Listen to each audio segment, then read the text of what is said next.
Hey, this is Mad Movie Mark of the Mad Movie Mark Movie Review. Thank you for joining me as I review the 1928 Soviet silent propaganda film Storm Over Asia.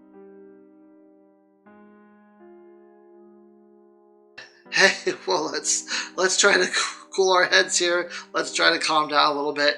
I don't think this review is going to warrant that kind of reaction. At least, I certainly hope not.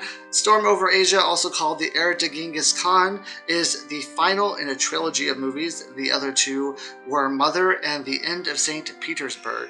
This movie is also listed on the 1001 Movies You Must See Before You Die, which is a list that I am slowly trying to work my way through.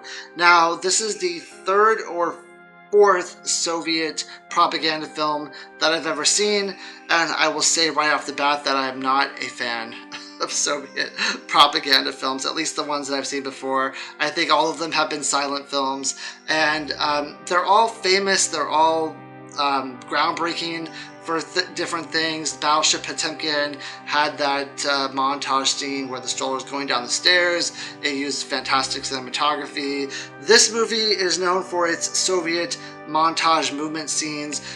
In the beginning, where I just showed that clip where things are being very chaotic, it's some of the first times that the Soviets did montages like that, so it's groundbreaking for that reason. It critiques colonialism, capitalism, and imperialism, and it uses the Mythic Hero Structure, which was also kind of coming into fruition back then. I will say I understand that those are all groundbreaking achievements that were happening in film in the 1920s, and maybe it deserves to be on this list for that reason.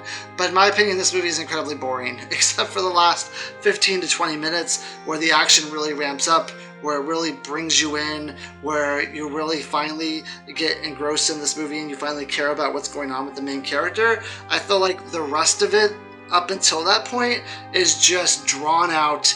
There's really nothing exciting that happens. The dialogue is bland, the writing is bland, the acting isn't great, the film quality is just terrible, and the film quality, I think, is part of what really took me out of this movie, because I mean, these are hit and miss with the movies from the 1920s. It's a miracle that a lot of these movies even survived.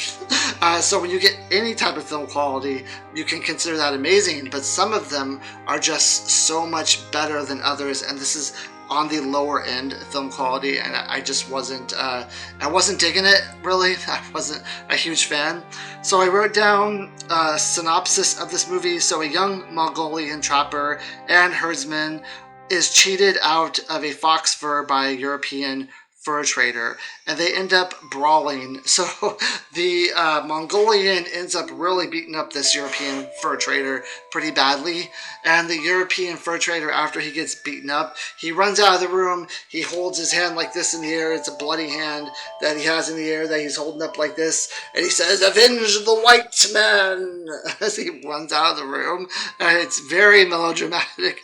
It's kind of dumb, in my opinion. I was laughing at it. Like, I think it's supposed to be this like really tense scene, this really dramatic scene where he walks out and he runs out and he asks for help, and it's supposed to be this his big part in this movie, but it's just so ridiculous. It's so funny by today's standards. Like, this movie does not hold up, I don't think, today at all. And I know what people are going to say. Well, it's a 1920 silent film. Of course it doesn't hold up, but that is not true for every movie that's from the 1920s and that's a silent film at all. A good portion of these movies hold up today. It's just like a select few of them, in my opinion, don't. And this is one of them that doesn't. And a lot of these Soviet propaganda films don't. Also, a quick note for this movie. This movie is a lot about the Mongolians against the British, and the British were never in Mongolia ever at this time. So that whole storyline about this Mongolian, he ends up joining the Russian army and fighting against the British. It never really happened, as far as I can tell. At least the British being in Mongolia part never happened. So he ends up escaping. The Mongolian escapes this without being killed by the Europeans, so the white man here was not avenged, much to the dismay of that guy who had a bloody hand. So he ends up escaping, and he becomes a Soviet partisan who helps against the British during some sort of battle or war. Now, he is captured, and when he is captured, the British decide that he is going to be put to death. So they walk him out into like this desert area, and they shoot him. And he gets shot in like the arm or something, and he falls over a sand dune very dramatically. And then after they shoot him, they're going through his things that they collected, and they realized he had some sort of amulet that they're not able to decipher or read what it is or what it says. So they bring some person in to read this amulet, and it turns out that he is a direct descendant of Genghis Khan. They're like, oh my god, what have we done? We've killed the direct descendant of Genghis Khan. We could totally put this guy into like some sort of puppet government, and it seemed like I'm not really good with political things, especially like puppet governments and stuff. It almost seemed like they wanted to do what was done in Mr. Smith Goes to Washington. Now, tell me if I'm wrong about that, but in Mr. Smith Goes to Washington, they install this guy, Mr. Smith, into Congress so that they can use him to sign this appropriation bill or to fight for this appropriation bill and to sign bills and do things that he doesn't understand so that they can just kind of use him to get what they want as kind of like this rube. And it seems like with this Genghis Khan heir, they want to put him in this government, and they kind of want to use him to do like what they're bidding. It seems like, at least that's what I got from it. I didn't do a lot of outside research on this about puppet governments and all that, but that was my understanding.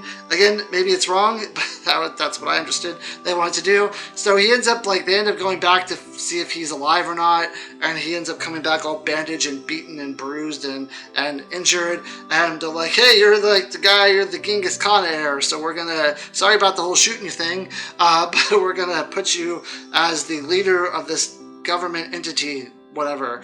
And so they put him in charge, but he ends up like turning on them, turning against them, and fighting against them. And I think at the end of it, he ends up like beating them. He ends up winning in some way. But and that's pretty much the whole movie. Like I said, I'm not a huge fan of this. I was kind of bored by it, except for the last 15-20 minutes where he starts fighting people and he starts rising up against the British. I thought that was all really well done. The cut scenes are really good. The cinematography is great. The camera work at the end, where he's leading the charge against the European, against the British, that was all really great. If the whole movie could have been that action-packed and that on the edge of your seat, it would have been fantastic. But like the whole first hour and whatever is just so boring. It's trying to build this story, and it just takes so long to build what they're trying to build that I'm just completely checked out of the movie by the time the end comes. But this isn't a huge review of the movie. It's probably more of like a synopsis. I did get someone responded to one of my videos and said that they're more like synopsis than reviews. That's probably true.